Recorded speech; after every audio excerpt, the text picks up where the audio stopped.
You may be seated. Good evening. Well, wasn't that just beautiful? El himno nacional de México y también the Star Spangled Banner representing here the U.S. Well, another round of applause for the ROTC, La Escolta de Ciudad Juárez. It is always appropriate to begin this conference with a patriotic presentation by students and our partners in education, our partners in Mexico as well, here in Ciudad Juárez. We work very closely with them. So welcome everyone to the 21st annual conference, BEEMS conference. I can't believe this, 21 years ago we decided to begin this conference, and now we are celebrating our 21st year. I'll give you a little bit of background how it became the BEEMS conference. But as you may know, by looking at your program, this conference is dedicated to a very, very, very special person that we have here in the audience. You may know Dr. Jimmy Vasquez. He's a legendary Texas educator, and so our BEEMS conference is dedicated to this very special person. Some of you may know that he directed the Education Service Center. He was the executive director of the Education Service Center for a number of years. But let me give you a little bit more background. Dr. Jimmy Vasquez, James Vasquez, we call him Jimmy, is one of the most respected educators in Texas. He came out of retirement and was named executive director of the Region 19 Education Service Center in 1997. He became a known entity statewide when he led the Edgewood versus Kirby lawsuit to equalize funding for education in Texas. So some of you taking the history of education, I am sure that you have come across his name and across this lawsuit. As a result of the lawsuit, El Paso area schools and other Texas schools now receive additional resources every year to educate students. Dr. Jimmy Vasquez has been honored by President Jimmy Carter and invited to the White House to witness the signing of the Youth Employment Act in 1979. He was also honored by the Texas School Public Relations Association as the 1983 Key Communicator of the Year. It's an honor that he shares with some very special people, including George W. Bush, former San Antonio Mayor Henry Cisneros, and other prominent Texans.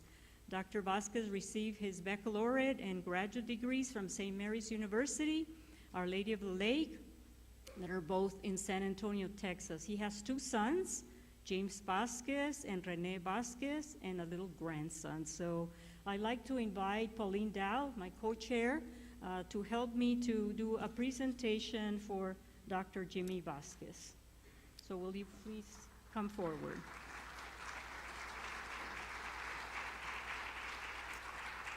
Or we're going to go down there, Jimmy, that's all right. So you don't have to climb, or he's gonna do it. Okay, wonderful. Yeah. Here's a special presentation. Oh, my goodness.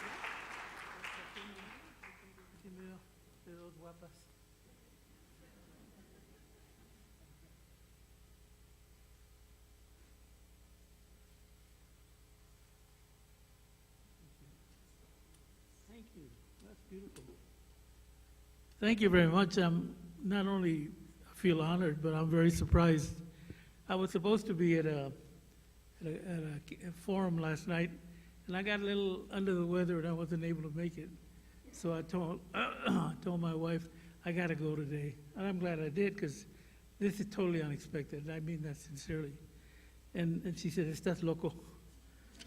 You don't feel well, stay home." But I've always been a little crazy, so what's new?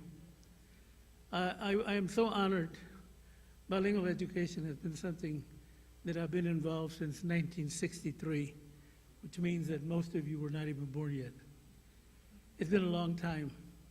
And it's been a long time because, as you can tell, I'm a language minority person.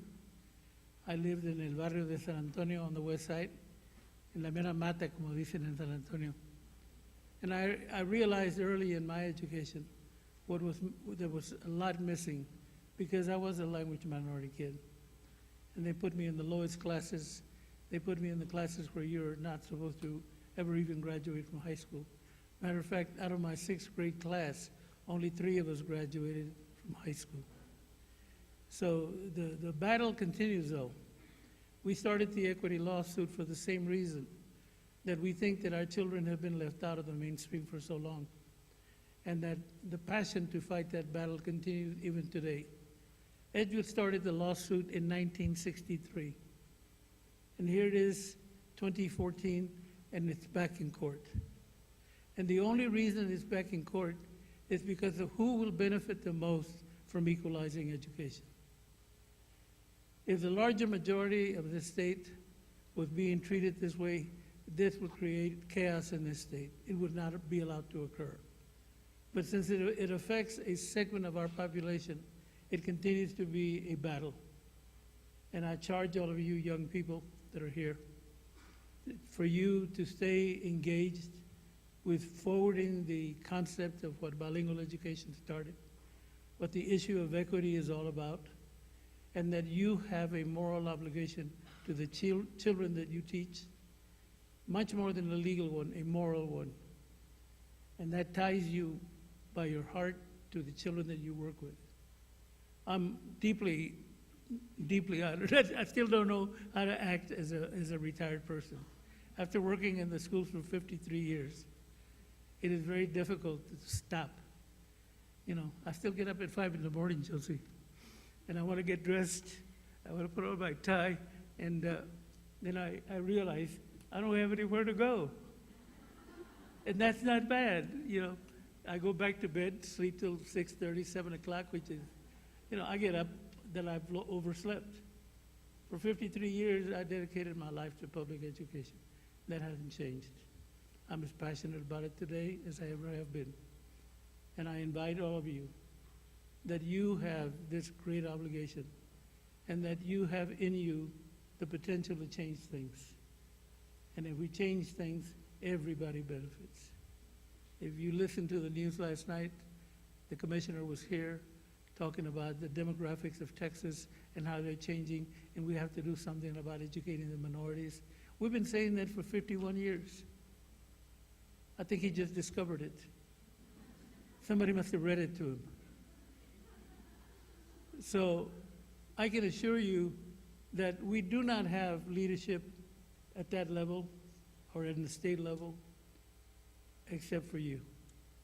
You represent something that is a movement that is bound to win if we're patient, relentless, and committed. So I congratulate you for being here. I congratulate you for what you do every day in the classroom. Every day in the classroom you make a difference. And that difference will be to the benefit of our general society and most specifically to our kids. Thank you so much. God bless you y buena suerte.